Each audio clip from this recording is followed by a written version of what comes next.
Hi, in this video I will show you how to create a new map on the Roborock S6 MaxV vacuum cleaner. It's very easy. Open Mi Home app on your smartphone, go to the Roborock settings,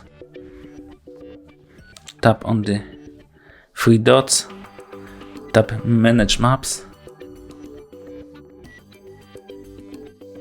and tap on the create new map, tap create. Starting to clean. And now vacuum cleaner will create a new map. Thank you for watching. If you like this video, subscribe to our channel and give us a like.